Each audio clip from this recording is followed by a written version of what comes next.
Bon, alors aujourd'hui, on a la chance, tout le monde, de parler avec François Bernard Tremblay, qui a écrit un livre en 2018 que j'ai eu la chance de lire, Suture. C'est aux éditions de Mortagne, une enquête de Nick Jarvis. J'espère que je le prononce comme il faut. Allô, mon cher. Hey, salut Pamela, ça va bien? Ça va très bien, toi? Super bien. Écoute, premièrement, merci. Merci d'embarquer dans mon nouveau concept d'entrevue. Écoute, sur Zoom, j'ai eu une idée vraiment comme ça qui nous permet de rencontrer des auteurs, d'être dans le confort de notre maison, de ne pas se casser le bessic. Et je suis super contente que tu aies accepté l'invitation. Parle-moi un peu de toi, de qui tu es, de ton parcours. On va parler de ton livre, évidemment, mais commence par un peu te présenter. Écoute, moi, je suis un gars, je te dirais, de beaucoup de projets. D'abord, je vais te dire, je suis né dans Charlevoix, à la Malbaie. Après ça, j'ai migré un peu faire des études à Québec. Puis, après ça, vers le Saguenay. Et là, je travaille au Lac-Saint-Jean à Alma, comme enseignant en littérature au collège d'Alma. Puis écoute, je suis un grand sportif, je fais plein de défis. J'ai déjà traversé le lac Saint-Jean à nage. J'ai déjà nagé dans l'eau glacée, en plein hiver, dans l'eau à 0 degré. Oh Euh, my God. ah oui, j'ai fait des compétitions là-dedans aux États-Unis. D'ailleurs, je voulais le refaire cette année pour mes 50 ans que je vais avoir bientôt, là, mais finalement, je ne suis pas certain là, que ça. J'ai pas beaucoup de temps. Mais je devrais retraverser le lac Saint-Jean en nage cette année pour mes 50 ans, donc vers le mois d'août. Oh. Donc, beaucoup de projets, un peu de course à pied à travers ça. Je devrais faire un demi-marathon bientôt. Puis j'ai fait mon premier en 2019. C'est ça, j'arrête pas. Écoute, j'ai beaucoup de projets, puis évidemment, l'écriture à travers ça aussi. Et là, tu travailles, comme travail, tu fais, Je suis enseignant au cégep en français. ça concorde, évidemment. Absolument. Puis je donne un super cours qui s'appelle Meurtre et mystère. Donc, ça se donne au Collège d'Alma. Puis, ça Ah! fait une douzaine d'années sûrement que je donne ce cours-là. Donc, cours super le fun, dans lequel on parle des tueurs en série, on fait des lectures, on lit du Maxime Chatham, on a déjà lu du Martin Michaud. Donc, on lit un peu toutes sortes d'affaires, des classiques, un peu toutes sortes de choses. My God, j'aurais aimé ça, moi, que tu Ah! sois, C'est je- un beau cours, c'est le fun. Si je me rappelle de mes cours au cégep, là, oh boy, mais j'aurais aimé ça qu'il y ait un cours comme ça à Ah, l'époque où je suis allée. Euh, Comment tu gères, en parlant de ton métier, là, ça m'amène une question subite. Comment tu gères le travail versus l'écriture? Parce qu'il y a beaucoup de personnes, et je m'inclus, qui disent que de combler travail puis écriture, c'est comme trop, c'est trop demandant. Puis souvent, on a des bonnes intentions et on revient du travail et on procrastine, on remet ça demain, puis le demain finit jamais. ouais, écoute, c'est difficile, surtout que moi, je suis probablement un TDAH non diagnostiqué quand j'étais jeune, puis non médicamenté. Donc, j'ai bien du mal à m'organiser et à me discipliner, je te dirais, pour écrire. Donc, c'est difficile en même temps que le travail de le faire. Puis surtout que j'ai beaucoup de projets toujours en même temps. Mais Ah, c'est signe de TDA, ça, hein? ah ouais, c'est ça, tu sais, ça n'arrête pas, moi, dans le petit hamster, il n'arrête pas pantoute. Puis donc, écoute, je te dirais que quand j'ai des projets d'écriture, il faut que j'écrive pendant l'été. C'est sûr que les professeurs, on est quand même chanceux, on a des horaires assez agréables. Donc, je profite de l'été pour avancer le plus possible les projets. Après ça, évidemment, durant les semaines de relâche, durant le temps des fêtes, on a quand même pas mal de congés comme cette année, le deuxième roman que je suis en train d'écrire, j'essaie de l'écrire là, quand je suis en congé. Donc, puis, c'est ça. Là, je suis en train de terminer. Ma session est commencée au cégep, mais je travaille le soir. Puis, c'est ça. J'essaie de travailler. Des fois, je me couche tard, là, mais. Donc, c'est ce que j'essaie de faire. Sinon, le premier roman, je l'avais écrit, écoute, en allant en résidence d'auteur, vraiment enfermé pendant un mois de temps en France. C'est là que je l'ai écrit, presque la moitié du roman. Donc, Ah, un mois? ah ouais. Ah, c'est bien long. Ah, c'est pas même pas long. Ça, tu trouves que c'est pas assez. Il aurait voulu, des fois, il aimerait mieux que les gens restent 3, 4 mois, faire des grands projets d'écriture. Puis en même temps, leur fait moins de choses à gérer quand c'est toujours la même personne qui est là. Ah, mais tu veux, un mois, c'est la première fois que j'entends parler Ah de ouais? ça. J'entendais souvent une fin de semaine. C'est une Ah, retraite, ouais. là, fermée des Ah non, personnes. non, mais là, c'est vraiment en résidence d'auteur. Je pars vraiment. Je suis allé 3 fois. Puis, ouais, puis écoute, c'est vraiment oui, eux autres, ils prennent des gens assez pour longtemps. Là. Souvent que je pars l'été. Je peux rester là-bas un mois, 4, 5 semaines. Puis évidemment, j'en profite pour nager là-bas un peu, vu que je suis un nageur. Je fais des compétitions aussi là-bas. Quand je suis en France, je fais des défis ou un peu de sortes d'affaires. Ah, Mais mais c'est super intéressant. puis à ce moment-là, ben là-bas, écoute, il n'y a pas de télé, il y a pas, on est loin, on est isolé. Donc, la seule affaire à peu près qu'on peut faire, à part faire de l'Internet, je te dirais que c'est écrire. Donc, c'est 3 000 mots par jour. Moi, je me disciplinais à 3 000 mots par jour obligatoire pour, Tu l'as suivi? pour en arriver, ouais. Des journées, j'ai réussi à 4 000. Des fois c'était 2 500. Mais c'est sûr que les premières journées, c'est difficile, mais après ça, c'est 3 000 mots par jour. Puis pas de break avant d'avoir écrit 1500 mots. Puis ah oui, des fois, il faut que ça soit dur. Oui, ben, écrire un livre, c'est ça, hein. En tout cas, j'ai pas rencontré tous les auteurs du monde, là, mais j'en ai pas rencontré à date qui me dit c'est tellement facile, ça se fait bien, puis t'écris. Tu sais, il y en a pour qui c'est plus difficile que d'autres, là, mais quelqu'un qui me dit que c'était super facile, je n'ai pas encore rencontré. Ouais, non, effectivement, je pense pas. Hein. C'est assez peu courant qu'on entend ça. En tout cas, si tu en entends parler de quelqu'un, dis-moi c'est qui je vais parler. On va tout Alors, acheter à rester. parle-nous de suture. Là, tu sais, pour être entière, moi, je suis comme ça, là, parce que j'en lis tellement, je me souviens de l'avoir. Ben, en fait, si je l'ai encore dans ma bibliothèque, c'est parce que je l'ai aimé. Parce que sinon, OK. je m'en départis, je donne au suivant. Euh, mais l'histoire est un peu floue dans ma tête, là, fait que j'aimerais ça que tu nous en parles. Euh, puis là, tu vois, je viens de lire Trafic humain, puis ça vient de me revenir. Mais pour les personnes qui vont nous écouter, de quoi ça parle? Écoute, on a dans le prologue deux personnes qui se réveillent, si on veut, à Montréal, dans des endroits différents. Ils se réveillent avec des morceaux en moins. Ils s'en rendent compte, en fait, quand ils vont à l'hôpital, puis on leur dit, ben, vous êtes fait voler. Ils sont disparus pendant un certain temps.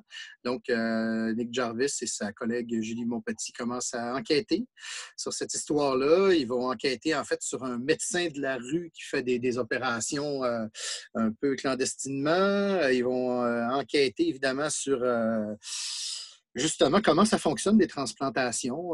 Puis ils vont donc enquêter sur le milieu québécois parce qu'ils n'ont rien d'autre vraiment sous la main. Je veux dire, puis évidemment, il va y avoir d'autres corps qui vont apparaître ou d'autres problématiques qui vont apparaître. Puis, donc voilà, donc on se lance dans une histoire de trafic humain à Montréal. Voilà. Comment ça t'est venu en tête?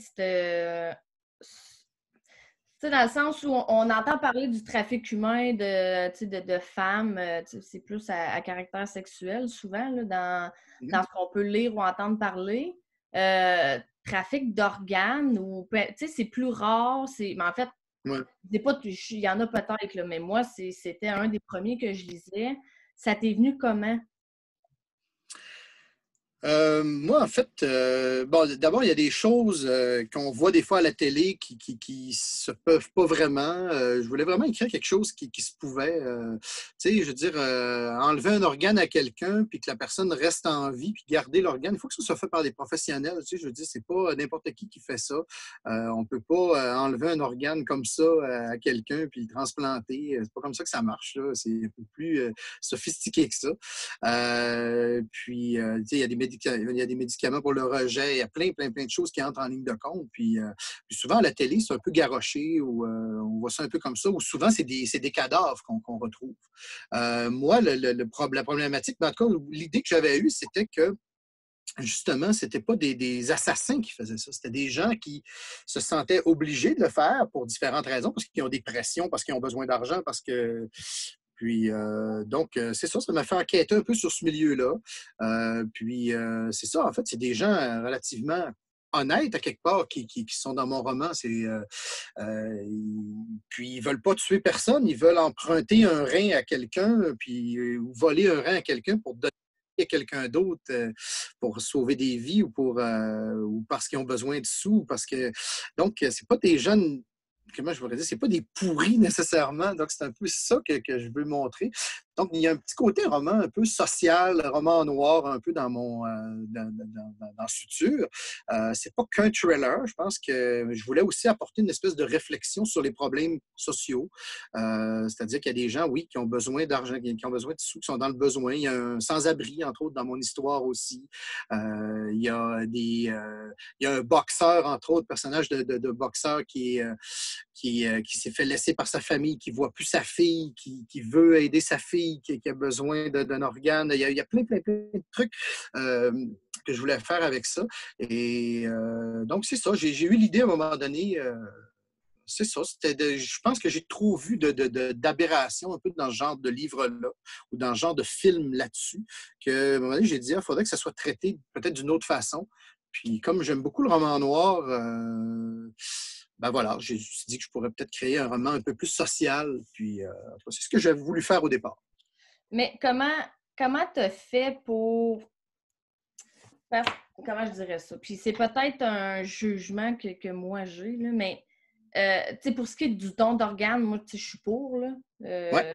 que les personnes qui décèdent, ou peu importe, là, si ça arrivait dans ma famille, que quelqu'un a besoin d'un organe dont je peux me départir, évidemment, en a besoin, je suis pour ça, mais quand c'est trafic, on s'entend que mentalement, j'ai pas vraiment des bonnes idées, puis je pourrais pas dire, même si la personne me dit « Ah, mais encore moins si j'ai besoin d'argent. » Je suis comme « T'as vendu mon rein, de te mettre de l'argent dans les poches. » Il y a beaucoup de frustration. Fait que comment tu as fait pour gérer le fait que c'est quand même...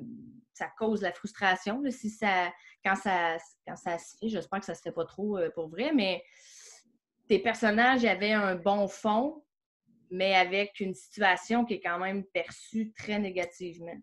C'est clair ma question? Là? J'ai vraiment Oui, ben écoute, fond, hein? je vais essayer de te répondre du mieux que je peux. Je te dirais en fait que j'ai un de mes personnages d'emblée qui, lui, refusait un peu la société. C'est-à-dire que c'est un SDF, c'est un sans-abri. Donc, lui, il est un peu désabusé de la société. Il est tout simplement, lui, encore victime du système ou du victime parce que c'est quelqu'un je veux dire, c'est un SDF, je veux dire, comment je pourrais dire, c'est une victime facile. Je veux dire, c'est quelqu'un qui est exploitable. C'est quelqu'un qu'on peut abuser à quelque part. Je veux dire, c'est pas. Je veux dire, la police s'en occupe pas. Il y en a partout sur la rue Sainte-Catherine à Montréal, les policiers passent. Puis ils s'en foutent de voir des gens couchés par terre sur le trottoir. Ils n'arrêtent pas pour ça. Et pourtant, c'est un grave problème social. Nous autres, on marche sur le trottoir à Montréal, puis on les enjambe, puis on les regarde plus non plus. Donc, ça devient des espèces des personnes dont on voit plus ou moins l'existence. Donc, pour lui, le SDF, je pense que sa réaction, il a été victime encore de quelque chose. On en a abusé, comme parfois on l'a battu, on l'a tabassé, là, on lui a volé un rein. Puis, de toute façon, lui, il n'y a pas vraiment d'avenir dans cette société-là. Donc, il est un peu désabusé. Pour la fille à qui ça arrive au départ, elle est vraiment tourmentée. Elle est à l'hôpital, elle est sous le choc, elle est un peu post-traumatique. Et puis plus tard dans l'histoire, on a un autre personnage qui s'en vient nous dire qu'elle l'a fait volontairement. Elle a appelé pour vendre un de ses organes pour pouvoir se sortir de la drogue, se sortir des problèmes qu'elle avait, justement, pour pouvoir élever sa fille tranquille puis quitter ce milieu-là. Donc, ce que je voulais, c'est un peu donner différents points de vue. Et c'est sûr que c'est pas évident. Écoute, les gens disent qu'un des pires crimes, c'est de se faire piller dans sa maison. Je pense que de se faire piller notre corps à nous autres, c'est encore pire probablement. Donc oui, ta question était très intéressante, mais je pense que c'est un peu ça. C'est-à-dire que selon où est-ce qu'ils sont rendus les personnages dans leur vie, il y avait des réactions peut-être différentes. Mais j'aime ton approche du fait que tu voulais faire voir différents points de vue selon justement la personne, puis son quotidien, sa vie ou peu importe. C'est vrai que le sans-abri, sans faire de j'ai de la misère à dire ce mot-là, généralisation, Uh-huh. il est dans son rôle de victime, là, comme puis en même temps, c'est pas juste les sans-abri qui font ce rôle-là. Là. Il y a un être humain qui veut avoir 150 000 par année puis jouer la victime, mais j'aime l'approche que tu voulais justement qu'on voit la réaction selon différents points de vue de différentes personnes. Mais est-ce que ton objectif était de minimiser la frustration de certaines personnes ou au contraire, faire réaliser l'importance du don d'organes légalement? Écoute, c'est vraiment des questions, je pense, auxquelles je n'ai pas pensé quand j'ai vraiment écrit ça. J'ai peut-être pensé en écrivant. Comme moi, je veux dire, le don d'organes avant ce roman-là. Parce que moi, je pense beaucoup à mes histoires avant de les écrire. Comme j'ai plein de romans qui sont dans ma tête, puis un jour, je vais les écrire, mais ils sont déjà en partie là. Donc, Suture, avant qu'il est sorti en 2018, j'ai dû l'avoir dans ma tête en 2014 ou en 2015. Le temps d'écrire, d'arriver à ce projet-là, puis de l'écrire, puis qu'il soit publié. Tu sais comment c'est? On t'envoie un manuscrit, puis le livre sort quasiment un an plus tard. Surtout quand tu n'as pas d'éditeur au début, ben, c'est quasiment toujours, c'est presque 2 ans d'attente, là, où tu es accepté, mais le livre va sortir rien que l'année prochaine. Ça fait que souvent, c'est ça. Ben écoute, je te dirais que je ne pense pas nécessairement à tout ça. C'est sûr que des fois, pendant l'écriture, ça vient qu'à le sujet se pose, là, je viens qu'à penser à ces choses-là. Mais entre autres, le don d'organes, moi, je n'étais pas nécessairement pour ça. Quand j'ai commencé à penser au roman, quand j'ai commencé à faire mes recherches, je me suis aperçu que je n'avais pas de raison vraiment d'être contre ça non plus. Parce que les gens, souvent, sont mal informés. Les gens, souvent, ils vont dire ben, regarde, je me fais assez avoir dans la vie, les gens vont me laisser tranquille quand je vais être mort. Tu sais, c'est souvent des réactions un peu égoïstes ou, tu sais, que tu entends où des gens sont mal informés. Mais maintenant, écoute, ma carte de don d'organes est signée, là, c'est sûr. Puis, tu sais, oui, tu sais. Puis, c'est beau ce que tu dis, comme ouais. ça prouve. Puis, tu sais, ça va m'amener à ma prochaine question. Les recherches que tu as dû faire, c'est quoi? Ben, écoute, c'est sûr que j'ai fouillé moi-même certains sites Internet. Puis, on commence à faire tout pareil. On va sur Wikipédia, parce que c'est souvent le premier lien qu'on a sur Internet. Après ça, oups, tu pars, tu t'en vas chercher un peu plus loin. Il y a des mots que tu ne comprends pas. Après ça, tu t'en vas vers d'autres choses. Puis là, oups, tu t'aperçois que tu trouves des sites ou de la littérature qui t'explique certaines choses. Là, ça vient que tu es capable de pousser un peu plus tes recherches vers des textes spécialisés. J'ai emprunté beaucoup de choses aussi, beaucoup de livres dans les bibliothèques. Il y en a qui m'ont servi, il y en a qui ne m'ont pas servi parce que c'était désuet. Après ça, j'ai validé aussi. J'ai appelé, par exemple, savoir un peu comment ça fonctionnait. J'ai appelé Transplant Québec. J'ai pu avoir quelqu'un là-bas qui m'a répondu, qui a répondu à mes questions. Donc, on a pu se parler au téléphone. J'avais une série de questions. Il a répondu à tout ce qu'il pouvait répondre. Après ça, j'avais d'autres questions. Je les ai encore appelées. Et, bref, je pense que j'ai envoyé mes questions par écrit, puis ils m'ont répondu par écrit. Donc, oui, je me suis validé pour savoir, ben écoute, on peut-tu enlever un organe à une personne ou il faut être 2, 3, ou c'est quoi une équipe normale, puis ça pourrait être quoi une équipe crédible, mettons, en cas en cas de survie, là, comment il faut être. Fait que moi, c'était un peu plus ça. Je ne voulais pas qu'on soit à l'hôpital non plus, là, mais c'était pour voir qu'est-ce qui est crédible, qu'est-ce qui ne l'est pas, est-ce que les médicaments dont j'ai les noms j'avais même le nom à un moment donné d'une chirurgienne transplanteuse, mais je ne l'ai jamais appelée. Parce qu'à un moment donné, tu te rends compte que je n'aurais pas besoin d'aller aussi loin que ça. Le lecteur n'a pas besoin de tout savoir ça. Puis, je l'aurais juste dérangé pour rien. Là. Fait que, aussi, tu apprends à ménager tes sources à quelque part, c'est-à-dire à ne pas abuser non plus des personnes des personnes à qui on réfère, là, parce qu'ils ont d'autres choses à faire peut-être dans la vie que de répondre à des questions. En même temps, avoir trop d'informations, des fois, ça fait juste qu'on se perd dans notre histoire. Parce qu'on veut en mettre, on gobe, mais à un moment donné, quand tu te relis ou quand tu finis un chapitre, tu fais comme ouf, je suis rendu bien trop loin, c'est plate, c'est long, il y a bien trop de descriptions, puis là, tu as tout fait ça pour rien. Oui. Comme là, dans le prochain livre, justement, je ne peux pas vraiment dire quel sujet j'abordais, mais j'ai parlé à deux amis auteurs à qui je pouvais référer pour m'aider un peu. Puis, tu vois, je me suis rendu compte en leur parlant que j'étais un peu dans le champ où est-ce que je m'en allais. J'avais pris plein d'informations, puis je m'en allais vraiment dans une direction. Puis à force de discuter avec eux autres, je me suis rendu compte que je n'avais pas besoin de tout ça. Puis ils m'ont mis sur d'autres pistes, tu vois. Puis ça a donné que j'ai pas eu besoin de. Tu sais, j'ai fouillé bien trop. J'ai lu des livres pour pouvoir, tu sais, aller chercher de l'information. Je n'avais pas besoin de ces informations-là. Donc, Côté police, enquête, etc., tu as fait le même processus? Tu as approché des enquêteurs avec des questions? bon, j'ai une couple d'amis policiers. J'ai des amis médecins aussi, donc qui ont pu m'aider un petit peu. Mais oui, c'est sûr, quand j'avais des questions pour des policiers, je leur posais la question à eux. C'est ça. Puis ça m'arrive. Comme cette semaine, j'ai appelé Sûreté du Québec, je pense à Montréal, pour avoir des informations sur un sujet. Puis j'ai déjà appelé au SPVM aussi. Puis généralement, ils me répondent. Là, des fois, j'ai l'air de les déranger un peu. Mais j'appelle pas là tout le temps. Là, SPVM, je pense que c'était la première fois que j'appelais. C'était vraiment pour savoir comment ils procédaient pour, mettons, identifier quelqu'un ou pour faire une recherche sur quelqu'un ou quelque chose comme ça. Puis comme j'ai appelé aussi, comme j'ai quelqu'un dans le prochain roman qui était à Pinel, qui est donc dans un centre particulier là, comment je pourrais dire, qui est placé pour des maladies, en maladie. Là. Puis, je voulais savoir comment ça fonctionnait pour les visites. Est-ce qu'il y a un registre de personnes, je veux dire, qui vient. Est-ce qu'on tient un registre des visiteurs? C'est un peu comme une prison, dans le fond. Donc, ils m'ont répondu que oui. Donc, c'était juste pour valider. C'est pas que j'écrive n'importe quoi non plus. Oui. Oui, c'est l'erreur de beaucoup de gens d'interpréter ou d'inventer, surtout dans tout ce qui est policier ou médical, de dire du n'importe quoi, ça fait juste que tu parles au lecteur en cours de route. Là. Oui.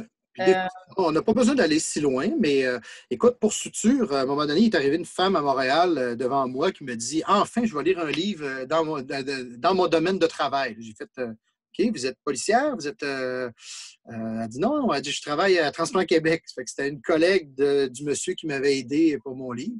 Donc, voilà. Donc, là, tu te dis OK, j'ai bien fait finalement de faire mes recherches.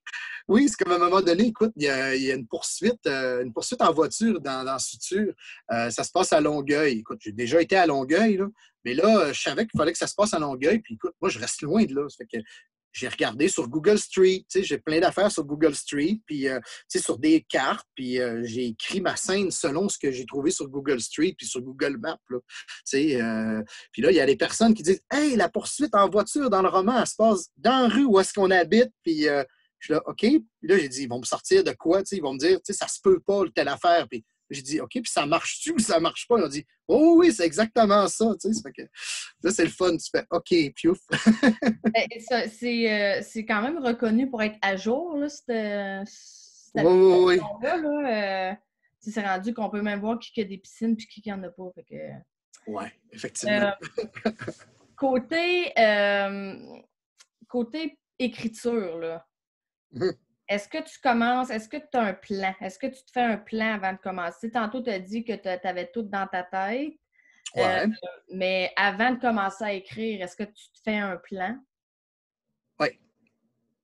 Qui est de combien de pages? Parce que, tu sais, justement, comme Steve Laflamme disait la semaine passée, il y en a qui s'en font de 40-50 pages. Moi, j'ai de la misère à faire 2 pages. C'est ça, une page ou deux. Ah oui?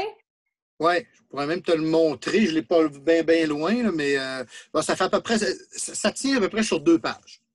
Puis tu te prends comment? Par chapitre?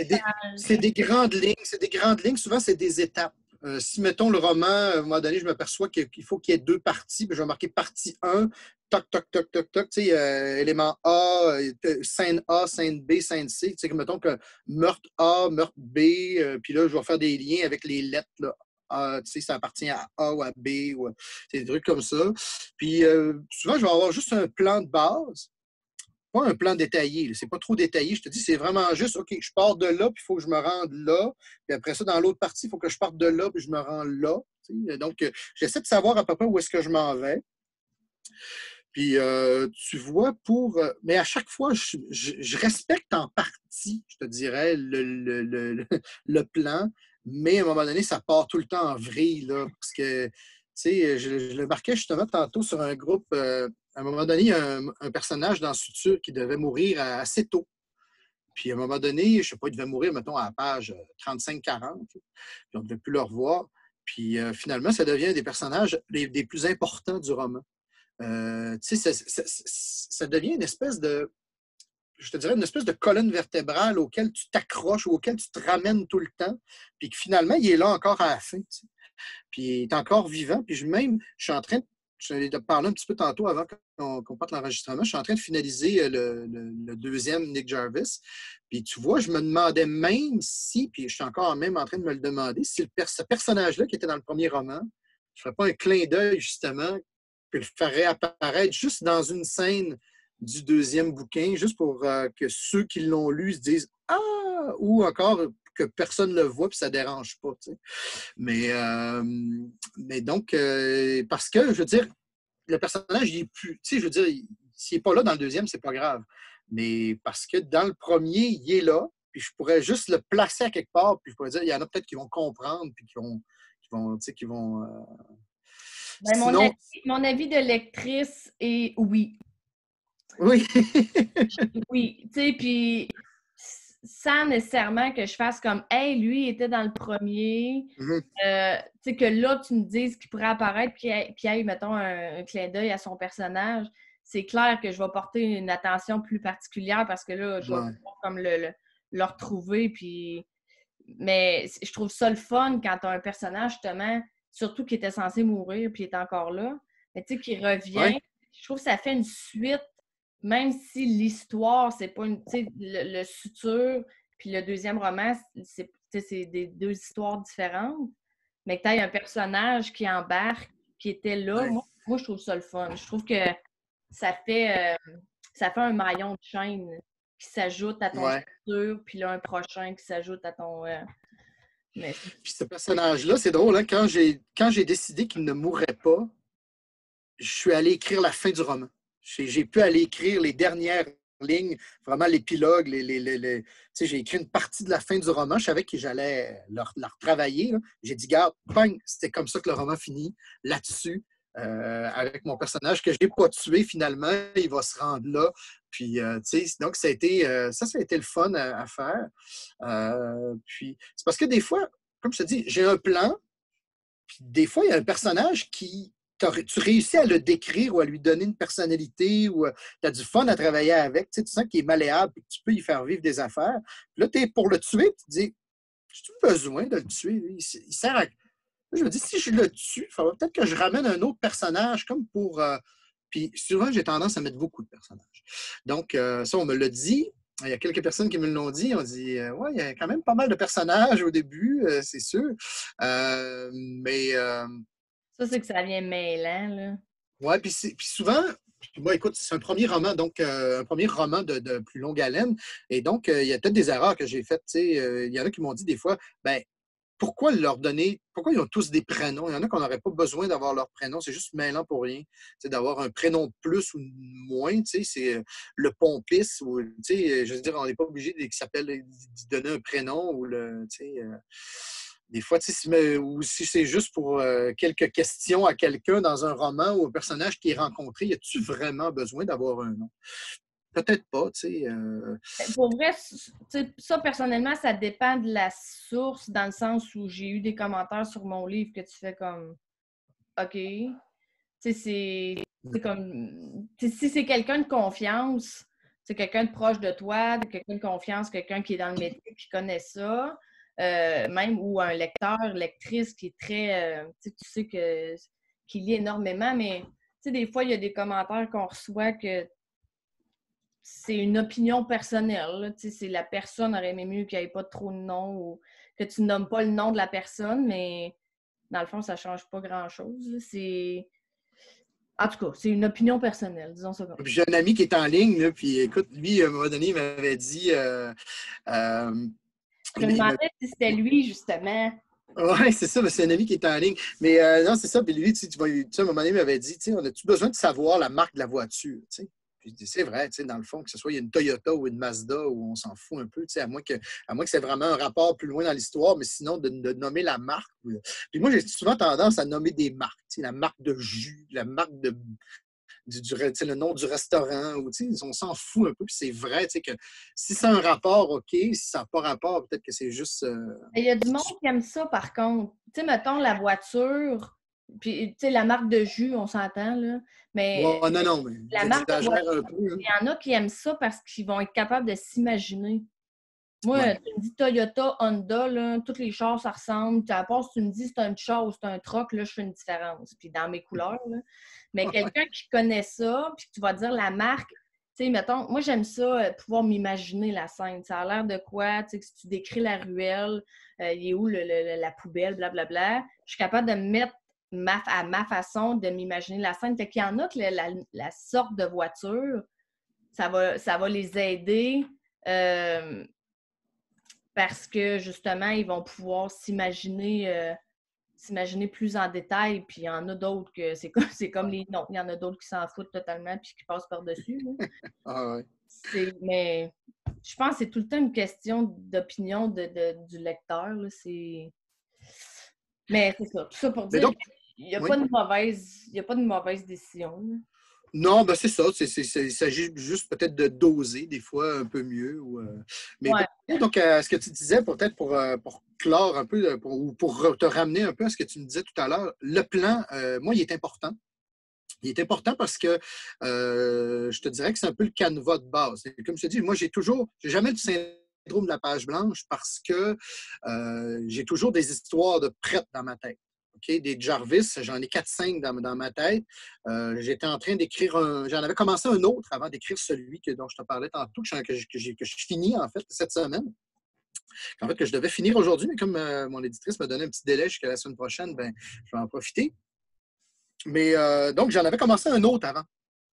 Et il me manquait des éléments pour écrire ce roman-là. Donc, je n'étais pas prêt à le faire. Donc, je l'ai mis de côté, tandis que mon troisième était plus prêt que mon deuxième. Donc, tu vois, il y a plein de projets. Donc, je ne suis pas à court d'idées. Tu sais, je veux dire, je sais que des fois, il y a des gens qui vont dire il faut que j'écrive, mais je ne sais pas quoi écrire. Ben, excuse, mais c'est parce que moi, c'est pas comme ça, je marche, je ne peux pas t'aider. Là, tu sais. Moi, ma tête en est pleine de projets où, tu sais, puis tu n'as pas besoin. Tu sais, c'est pareil comme il y a des gens, des fois, qui pensent venir nous faire plaisir en nous disant hey, j'aurais une bonne histoire pour toi. Tu sais, c'est la pire affaire. Là. Garde-la pour toi, écris-la, l'histoire, c'est bonne. Toi, tu la vois, écris-la. Moi, il est déjà plein, puis j'ai pas le temps de les écrire. Tu sais. Mais ça arrive souvent qu'on se fait dire des trucs. Souvent, tu dis? Ouais. Tu mets ça dans ton prochain livre. Ouais, c'est ça. Des fois, il y a des défis, par exemple, qu'on peut se donner entre amis. Tu sais, ça peut être drôle, des fois, de dire hey, t'es même pas game de mettre tel mot ou telle phrase dans ton prochain roman. Tu sais, des fois, ça peut être comique, là, mais c'est ça. Donc, le plan, pour moi, il est important. Il n'est pas trop détaillé. C'est des grandes lignes.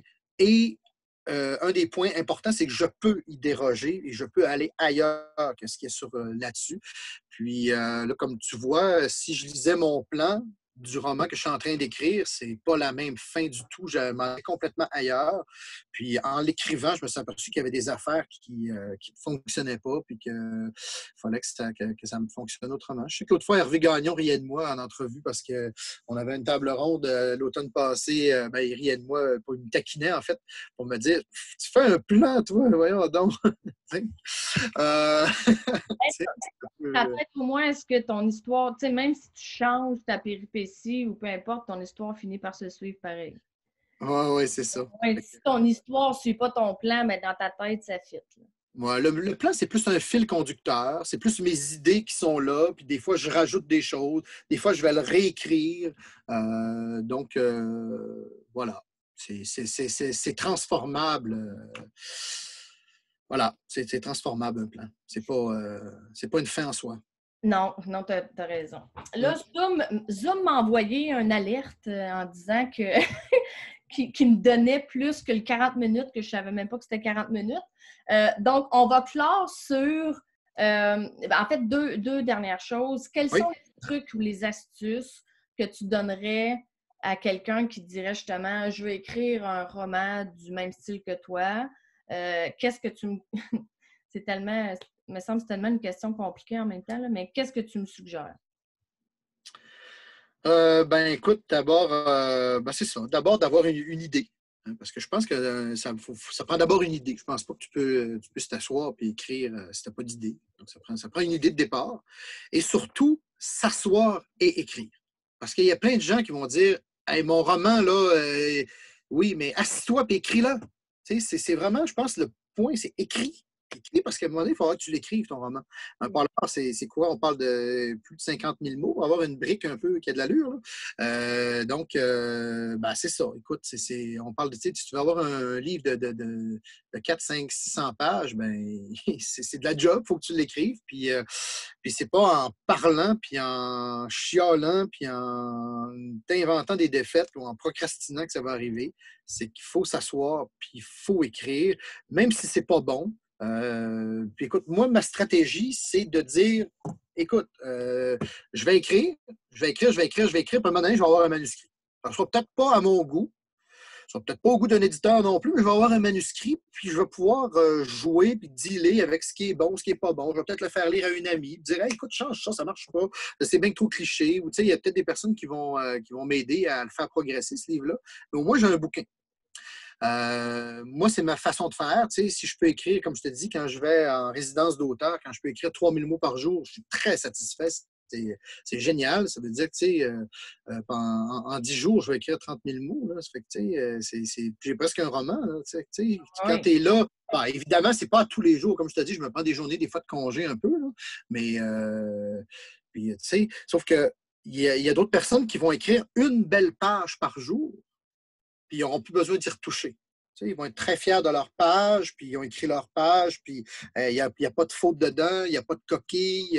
Tandis que moi, je me garde le droit d'en écrire 10 par jour, puis qu'il y ait des coquilles, puis qu'il y ait tu sais, je l'écris vite, puis des fois, au lieu d'écrire le bon mot, j'écris l'homophone ou j'écris d'autres choses, tu sais, puis écoute, en le relisant, je me rends compte que ça n'a pas d'allure, puis je le corrige. De toute façon, il faut se relire.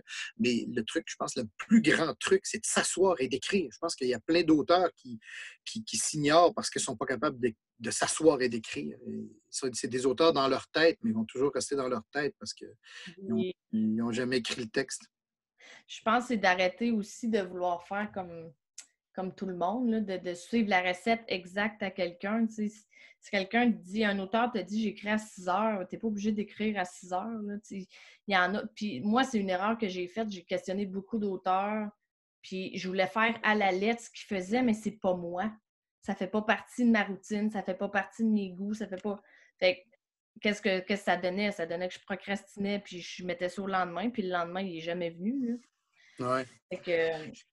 Tu sais que je me souviens d'un auteur à un moment donné qui disait, un auteur que je nommerai pas parce que, bon, je ne vais pas. Mais il faut partir de débat là-dessus, mais qui disait ouais, il y en a qui vont dans des résidences d'auteurs pour écrire.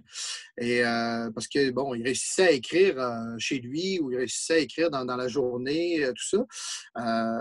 Sauf que maintenant, on se rend compte qu'il s'en va écrire, cette personne-là s'en va écrire, va se louer un chalet pour écrire ou va se, tu sais, dans le fond, c'est un peu le retour du balancier. Là, parce que, tu sais, Et voilà. Et ouais. voilà. La personne a parlé trop vite. Dernière question. Ouais. Qu'est-ce que tu peux nous dire sur ton deuxième? Ben, ça se passe un peu dans le domaine de la mode. Il va y avoir un tueur en série. Donc, ça va être un peu plus trash que le premier. Le premier est quand même assez sage. C'était voulu comme ça. C'était voulu un thriller plein d'action. Ça reste toujours un thriller plein d'action. Reste toujours dans le style de suture, si on veut. Une des grosses affaires qui me tracasse de ce roman-là, c'est que moi, d'habitude, parce que c'est quand même mon 8e livre, suture. Là, je viens d'écrire mon 9e, là, il n'est pas publié encore, mais j'ai toujours de la facilité normalement à trouver des titres, des beaux titres. J'aime d'habitude les titres de mes livres, je les adore. J'ai toujours trouvé dans le passé des beaux titres. Avec Suture, moi, c'est pas un titre que j'aimais beaucoup. Personnellement, c'était pas. Puis il y avait Martin Michaud qui m'avait dit ah non, tu peux pas garder ce titre-là, enlève ça de là, trouve autre chose.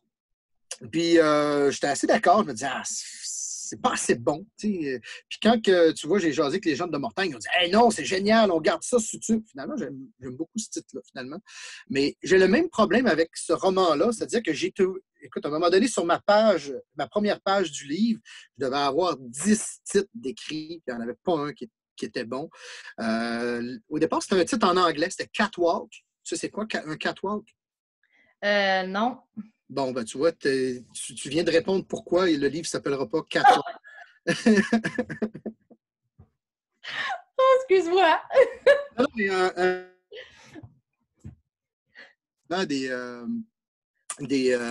où vont marcher des mannequins là, dans une parade de mode.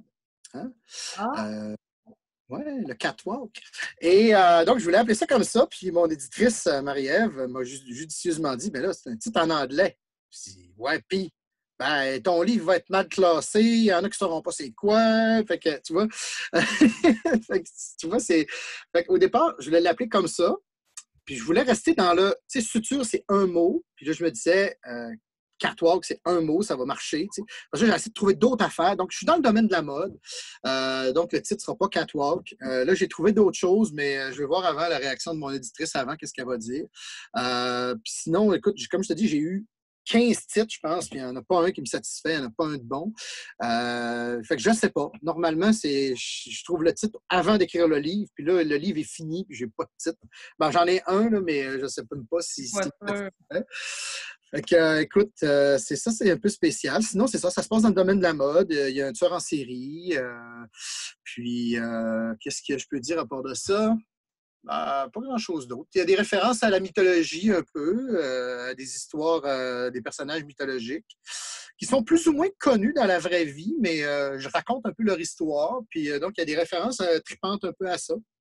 J'ai eu bien du fun. Je ne sais pas si tu connais le designer Jeremy Scott. Ou la compagnie Moschino. Je ne sais pas si tu connais ouais, la mode, c'est deux choses. Puis la mode, c'est deux choses. Donc, mais en tout cas, donc, je fais référence à Jeremy Scott, qui est un des grands designers américains actuels, que j'aime beaucoup, qui est un peu donc, le designer de Moschino.